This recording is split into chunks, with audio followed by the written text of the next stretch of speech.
বউ, নাস্তা কি তৈরি হয়েছে নাকি মাঠে চলে যাব? আসতাছি, এই তো হয়ে গেছে। তাড়াতাড়ি করো।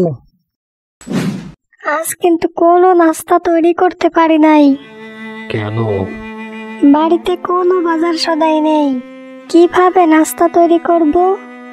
বাড়িতে শুধু চিড়ে আর গুড় আছে, আমি এনে দিচ্ছি, তুমি খেয়ে ক্ষেতের দিকে যাও। আর ফিরতে সময় যা পারো তাই বাজার করে এনো। বাজার না আনলে দুপুরেও চিড়ে আর গুড় খেয়েই কাটাতে হবে। দেখি বউ, বাজার করার জন্য কোথাও থেকে কিছু পরিমাণে টাকা ম্যানেজ করতে পারে কিনা। এখন চিড়ে আর গুড় এনে দাও তো, নাস্তা করে ক্ষেতের দিকে যাব।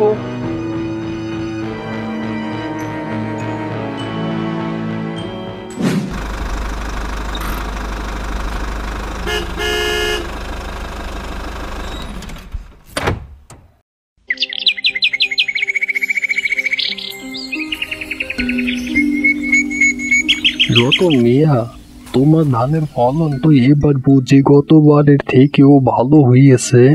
চাচা, সবই তো আপনাদের দোয়ার বরকত, আপনাদের দোয়ায় আলহামদুলিল্লাহ।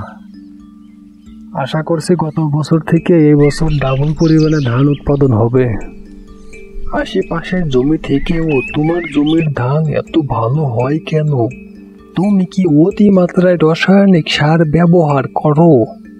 না না মহাজন চাচা, কি বলেন?